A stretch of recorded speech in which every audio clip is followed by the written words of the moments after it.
Hello everyone, आप सभी लोग का स्वागत है बैंकिंग साथी यूट्यूब चैनल में। आज हम सेबी के जितने भी news November to till date आए हैं इंपॉर्टेंट वाले, उन सभी को कवर करते हुए चलेंगे। इस वीडियो को स्टार्ट करने से पहले मैं दो तीन चीज़ें आप लोगों को बताना चाहता हूँ कि ये जो वीडियो है वो रिवीजन पॉइंट ऑफ व्यू से है। तो जिन्होंने भी अच्छे से प्रिपरेशन की है लास्ट 2-3 मंथ्स में, वीकली में गो थ्रू किया है, अच्छे से समझा है न्यूज़ को, तो इजीली ये जो रिवीजन सीरीज़ है उनको हेल्प करेगा। और ये उन स्टूडेंट्स को भी हेल्प करेगा जिन्होंने जीए की प्रिपरेशन जो है वो अच्छे से नहीं की है और अभी चाहते हैं कि एक डिसेंट स्कोर करना आने वाले एग्जामिनेशन में, तो उसके लिए भी हेल्पफुल होगा। उसी के साथ मैं आप लोग को ये भी बताना चाहता हूँ कि जो भी कंटेंट इस स्लाइड्स में है वो हमने अल्टीमेट मैपिंग मैगजीन जो हमारे मेंबर्स को एक्सेस है उसी से लिया गया है। तो जिनके पास एक्सेस नहीं है और लेना चाहते हैं वो हमारा जो ये डिस्क्रिप्शन में लिंक है उससे जाके ले सकते हैं। तो विदाउट वेस्टिंग फर्दर टाइम चलिए इस वीडियो को स्टार्ट करते हैं। सेबी ने हाल ही में रूल्स लाया है फॉर रिलेटेड पार्टी ट्रांजैक्शन जो इफेक्टिव होगा 1 अप्रैल 2025 से। सेबी ने जितने भी लिस्टेड कंपनीज हैं उनको ये डायरेक्शन दिया है कि मिनिमम रिक्वायर्ड इन्फॉर्मेशन देना पड़ेगा ऑडिट कमेटी और शेयर होल्डर्स को जो भी रिलेटेड पार्टी ट्रांजेक्शन होते हैं उसके बारे में। अब ये रिलेटेड पार्टी ट्रांजेक्शन क्या होते हैं? रिलेटेड पार्टी ट्रांजेक्शन वो ट्रांजेक्शन होते हैं जो कंपनी और इसके रिलेटेड पार्टी से रिलेट करती हो, जैसे कि प्रोमोटर्स, डायरेक्टर्स, सब्सिडरीज, इस तरीके के जितने भी ट्रांजेक्शन होते हैं वो आपको ऑडिट कमेटी और शेयर होल्डर्स को बताना है। देखिए, रिलेटेड पार्टी ट्रांजेक्शन्स का मिनिमम इन्फॉर्मेशन इन दोनों पार्टीज को बताना इसीलिए है क्योंकि रिलेटेड पार्टी ट्रांजेक्शन बहुत जरूरी होता है कि एक शेयर होल्डर के लिए कि उसे उस कंपनी में इन्वेस्ट करना है कि नहीं करना। फॉर एग्जाम्पल एक मैं छोटा सा एग्जाम्पल देता हूँ कि हो सकता है कि कोई कंपनी है कि उनका जो कोर बिजनेस है वहाँ पे वो लोग अब ज़्यादा ध्यान नहीं दे रहे हैं, लेकिन वो ट्रांजेक्शन्स कर रहे हैं उनके सब्सिडीज के साथ और वहाँ पे उनका ज़्यादा फोकस है उस बिजनेस को बढ़ाने के लिए जो उनकी सब्सिडरी है।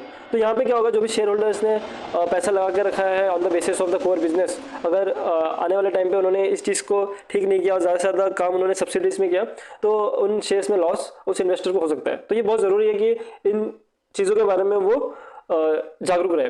तो इसलिए सेबी ने बोला है कि ऑडिट कमेटी और शेयर होल्डर्स को ये पता होना चाहिए। ऑडिट कमेटी को इसलिए भी क्योंकि वो इजीली इंटरनल ऑडिट कर सके और उन्हें भी पता हो सके कि एक लिमिट होता है कि आप कितना ट्रांजैक्शन कर सकते हैं, कितनी सैलरीज दे सकते हैं अपने डायरेक्टर्स को, तो वो जैसे कि सही से रहे कंप्लाइंस के अकॉर्डिंग।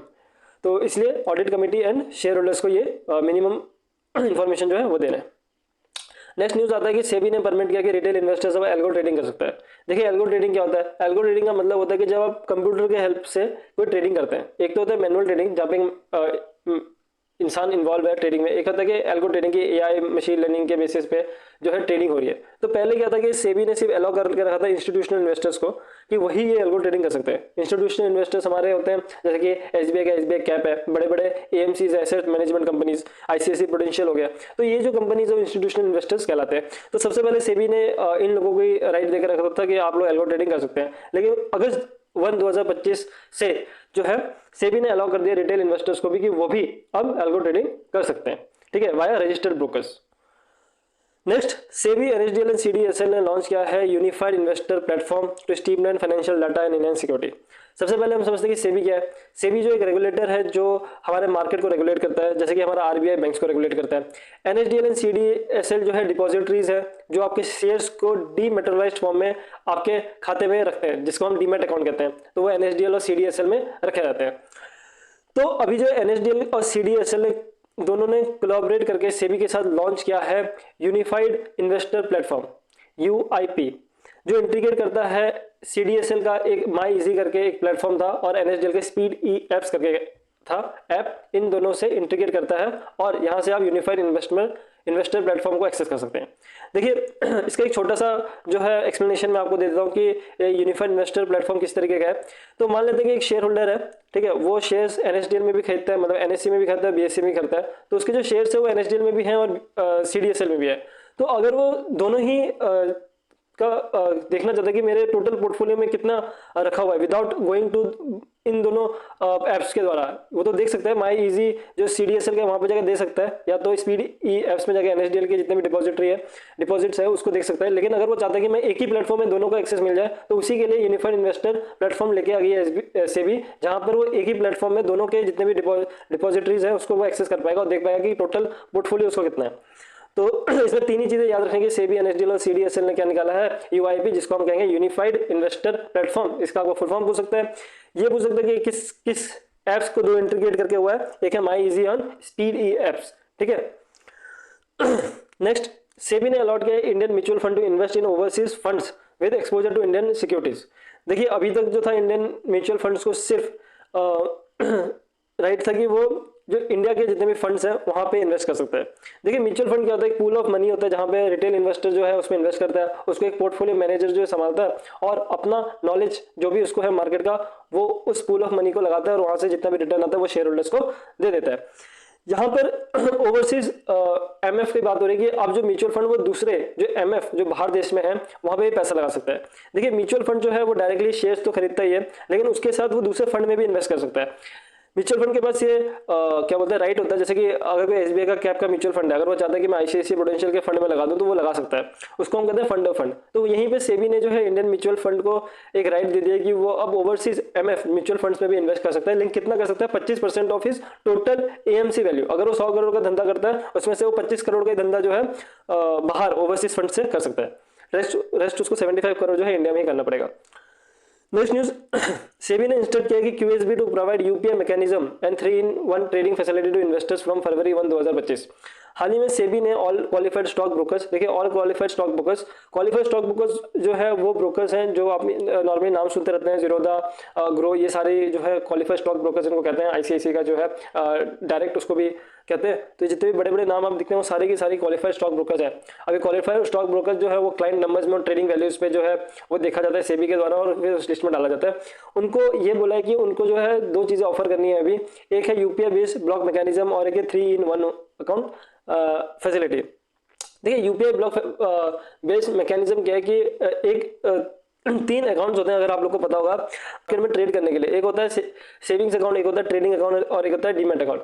जितने भी बाय एंड सेल होता है वो आपके ट्रेडिंग अकाउंट में होता है और जब भी वो बाय और सेल हो जाता है उसके बाद उसका जो शेयर्स की जो वैल्यू होती है वो डीमैट अकाउंट में जाकर स्टोर हो जाती है और सेविंग्स अकाउंट का पैसा पहले वो ट्रेडिंग अकाउंट में जाना पड़ता है जब भी बाय और सेल होता है। तो उसी को क्या बोलते हैं प्रोसेस को ईजियर करने के लिए कि ये जो पैसा पहले सेविंग्स अकाउंट से क्या बोलते हैं इसमें जा रहा है, ट्रेडिंग अकाउंट में जा रहा है, वो जो पैसा है जैसे कि वो पहले लेके जाना ना पड़े, तो भी ये यूपीआई ब्लॉक मैकेनिज्म ने बोला कि ये आपको देना है, जहां पर एक रिटेल इन्वेस्टर क्या कर सकता है अपने फंड को ब्लॉक करके रख सकता है कि मान लेते हैं उसने 1 लाख ब्लॉक कर लिया तो जैसे ही ट्रेड एग्जीक्यूट होगा तो ही 1 लाख रुपए जो है वो ट्रेडिंग अकाउंट में जाएगा और वहां से बाय एंड सेल हो जाएगा और फिर डीमैट अकाउंट में शेयर्स जो है वो डीमेटेरियलाइज्ड फॉर्म में रह जाएंगे।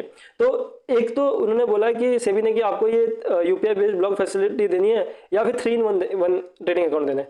देखिए 3-in-1 ट्रेडिंग अकाउंट क्या होता है, जब एक अकाउंट में आपको 3 चीजों की फैसिलिटीज मिल जाती हैं। वो 3 फैसिलिटीज कौन सी होती है, वही 3 सेविंग्स, ट्रेडिंग और डीमैट। जब आपको ये तीनों चीजें आपको एक ही अकाउंट में मिल जाता है तो उसको हम कहते हैं 3-in-1 अकाउंट। तो सेबी अब ये क्यों करना चाहता है, क्योंकि सेबी चाहता है कि जो भी इन्वेस्टर इन्वेस्ट करना चाहता है तो उसका जो सेविंग्स में जो पैसा पड़ा हुआ है उसमें उसको इंटरेस्ट मिलता रहे। ऐसा ना हो कि पहले वो ट्रेडिंग अकाउंट में लेके जाए उसके बाद वो शेयर बाय और सेल करे तो यहाँ पे जो उसे इंटरेस्ट मिलने वाला था वो नहीं मिले और ट्रेडिंग अकाउंट में उसे पहले डाइवर्ट करना पड़े। तो उसके लिए उसने बोला कि आपको 2 चीजें जो है वो ऑफर करनी है कि यूपीआई ब्लॉक मैकेनिज्म या फिर आप 3-in-1 अकाउंट फैसिलिटी दे दीजिए क्लाइंट्स को।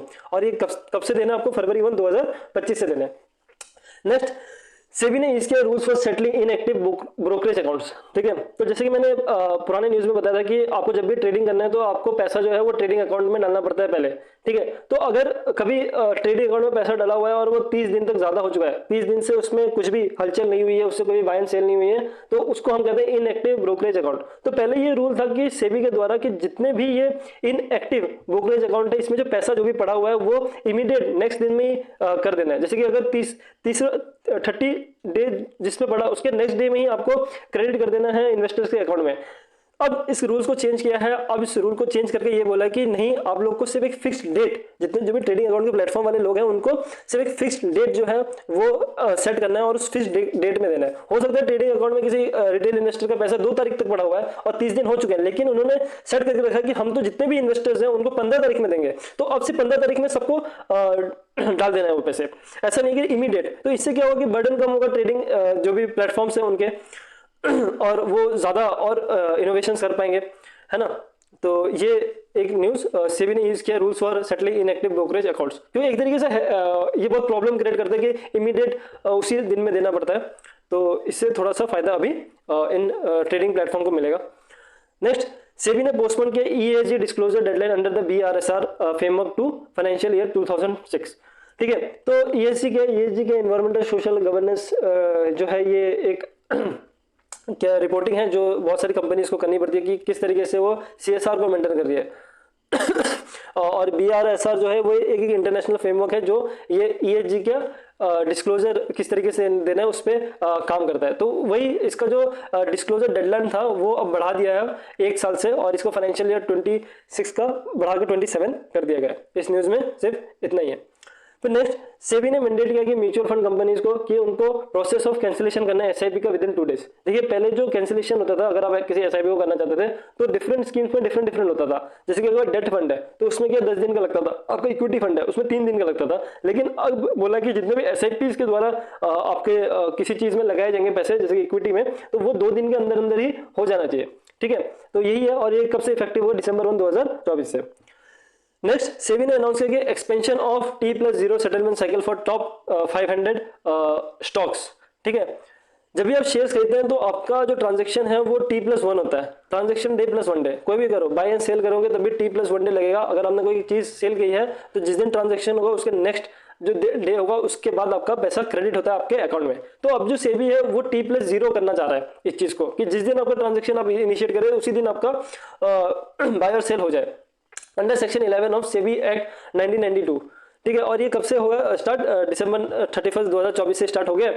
तो यहाँ पर जो ये लिखा गया नीचे वाला line, the provision concerning the availability of eligible scripts मतलब इन 500 कंपनीज में जो 500 टॉप स्टॉक्स होंगे इसमें से एलिजिबल स्क्रिप्ट्स निकाले जाएंगे। ये एलिजिबल स्क्रिप्ट्स कुछ नहीं है, ये शेयर से कि कौन कौन से शेयर्स को हम फर्स्ट फेज में लेंगे जो इफेक्ट हुआ January 1, 2025 से, और जिसकी हम ट्रेडिंग QSB मतलब जो भी ये पॉपुलर जीरोधा ग्रो है इनमें हम कर पाएंगे May 1, 2025 से। जब भी हम May 1, 2025 में मतलब ये 500 में से जो भी एलिजिबल स्क्रिप्ट्स निकल जाएंगे उसमें अगर हम इन्वेस्ट करेंगे तो फिर हमारा जो ट्रांजैक्शन होगा उसकी जो वो ट्रांजैक्शन डेट होगी वो T+0 होगी, वो T+1 नहीं होगी। तो ये छोटा सा न्यूज़ है, ये मल्टीपल फेज में पहले देखा जाएगा, और जैसे जैसे बढ़ेगा वैसे ही 500 स्टॉक से 1000 स्टॉक और फिर फर्दर वैसे ही बढ़ता जाएगा।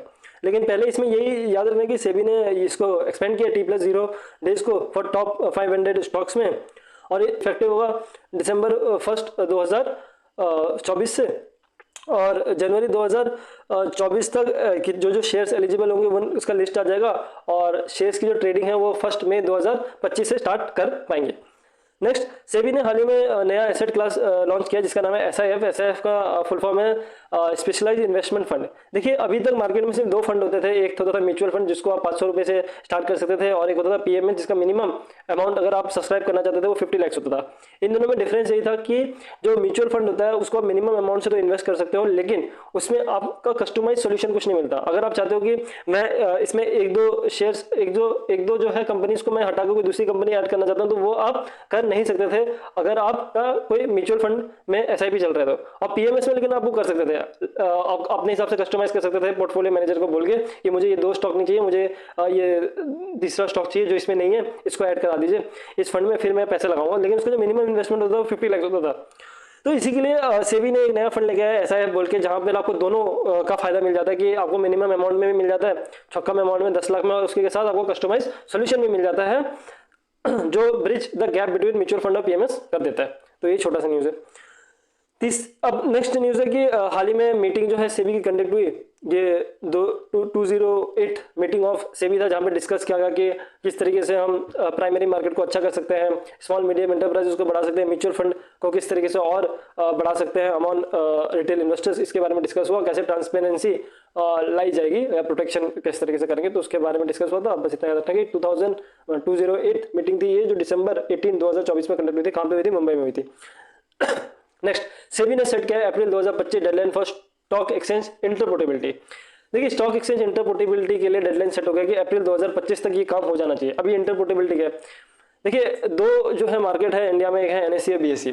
तो अब जो सेबी चाहता है कि ये इंटरपोर्टेबिलिटी का काम करे, कि अगर कभी NSE का सर्वर डाउन हो तो जो भी शेयर्स ट्रेड हो रहे हैं NSE में वो डायरेक्टली ऑटोमेटिकली शिफ्ट हो जाए BSE में और ट्रेड ना रुके। क्योंकि ऐसा हो सकता है ना कि NSE का ट्रेड कभी किसी वजह से रुक जाए, हो सकता है कोई साइबर अटैक हो जाए, कोई नेचुरल डिजास्टर हो जाए जिसकी वजह से ट्रेडिंग नहीं हो पा रही होगी, तो उसके लिए एक बैकअप चाहिए। तो ये जो बैकअप है ये BSE दे देगा जब NSE डाउन होगा, या फिर क्या बोलते हैं NSE दे देगा जब BSE डाउन होगा, कि ट्रेडिंग नहीं रुकना चाहिए। तो वही है कि सेबी ने इशूड किया circular under section 11 of SEBI act 1992, जहाँ पे आउटलाइन किया कि बिजनेस कंटिन्यूटी प्लान में एक प्लान आया है जहाँ पे वो इंटरपोर्टेबिलिटी की बात कर रहा है कि किस तरीके से हम इंटरपोर्टेबिलिटी करेंगे, जो इफेक्ट हो जाएगा 1 अप्रैल 2025 से। सेबी ने हाल ही में रिमूव किया है the requirement for 1% mandatory security deposit जब भी आप पब्लिक इशू करते हैं। देखिए पहले क्या था कि जब भी एक कंपनी को आईपीओ लाना है तो 1% सिक्योरिटी डिपॉजिट देना पड़ता था सेबी का। अगर वो 100 करोड़ का आईपीओ लेके आ रहा है तो 1 करोड़ उसे सेबी के साथ रखना पड़ता था। वो 1 करोड़ इसलिए रखना पड़ता था कि सेबी वो देखता था कि एलोकेशन ऑफ शेयर्स हुए कि नहीं हुए, और जैसे एलोकेशन ऑफ शेयर्स हो जाते थे उसके बाद वो 1 करोड़ वो रिफंड कर देता था। लेकिन अब सेबी कह रहा है कि आपको 1% ऑफ मैंडेटरी डिपॉजिट मेरे पास रखना ही नहीं, आप डायरेक्टली इशू कर सकते हैं। इससे क्या फायदा होगा, इससे जो भी नए कंपनीज जो लिस्ट होना चाहते हैं स्टॉक एक्सचेंज में, वो स्टॉक एक्सचेंज में ज्यादा अच्छे से लिस्ट हो पाएंगे, इजीली लिस्ट हो पाएंगे। उनको ये रिक्वायरमेंट फुलफिल नहीं करना तो उनके ऊपर बर्डन कम पड़ेगा। नेक्स्ट, सेबी ने हाल ही में अलाउ किया है एनबीएफसीज को और हाउसिंग फाइनेंस कंपनीज को कि वो इन्वेस्ट कर सकते हैं एसआर में, जो भी ये एआरसीज इशू करते हैं। देखिए आरबीआई ने जो एआरसी का गठन किया था, एसेट रिकंस्ट्रक्शन कंपनी का, कि जितने भी एनपीए की चीजें होती है, एनपीए आपको पता होगा कि 30 डेज में 3 मंथ्स में अगर किसी लोन का ईएमआई पेमेंट नहीं हुआ है तो वो एनपीए में चले जाता है। और इन एनपीएस को ठीक करने के लिए balance sheet of banks ARCs बनाई गई थी कि अब जो है ये एनपीए को आप बेच सकते हो एआरसी में, ठीक है। तो तो जो एआरसीज होती हैं ये सिक्योरिटी रिसिप्ट के द्वारा जो है इन एनपीए को खरीद लेती है। फॉर एग्जांपल एक बैंक है, उसका 100 करोड़ का एनपीए बना, तो एआरसी को फॉर एग्जांपल उस टाइम पे सिर्फ 20 करोड़ का ही उसके पास कैश है, तो वो 20 करोड़ जो है क्या बोलते हैं इन कंपनी या उस बैंक को दे देता है जिसका एनपीए, और 40 करोड़ का फॉर एग्जांपल उसने एसआर जो है वो बना दिया है।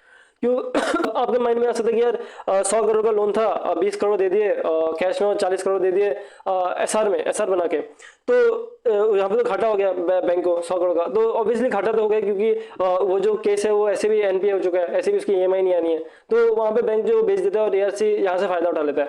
फर्दर जो ये एसआर है वो दूसरे बैंक्स को बेच देता है। मान लेते हैं कि एनपीए होता है एसबीआई का, तो ये जो एसआर है वो दूसरे कमर्शियल बैंक इसको खरीद सकते थे।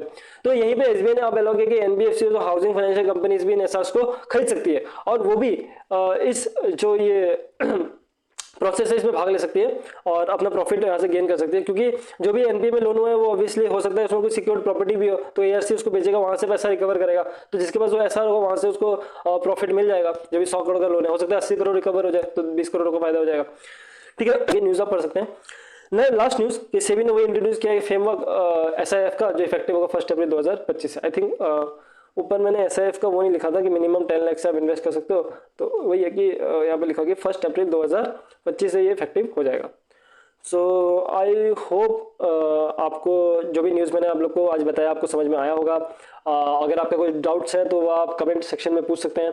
मैं वापस बताना चाहता हूँ कि ये जो वीडियो है वो रिवीजन पॉइंट ऑफ व्यू से है, तो अगर आप रिवाइज कर रहे हैं तो ये आपके लिए बेस्ट वीडियोस है। लेकिन अगर आप अभी पूरे न्यूज़ को समझना चाहते हैं तो हो सकता है कि थोड़ी सी डिफिकल्टी आ रही हो, लेकिन आई होप कि जितना मैंने आप लोग को कन्वे करने की कोशिश की आपको समझ में आया होगा। So thank you so much इस चैनल में जुड़े रहने के लिए। कोई भी डाउट हो, कोई भी क्यूरी हो फॉर रिलेटेड टू मैगजीन, आप हमारे टेलीग्राम चैनल में पूछ सकते हैं, उसका लिंक डिस्क्रिप्शन में है। थैंक यू सो मच, मैं मिलता हूँ नेक्स्ट वीडियो में।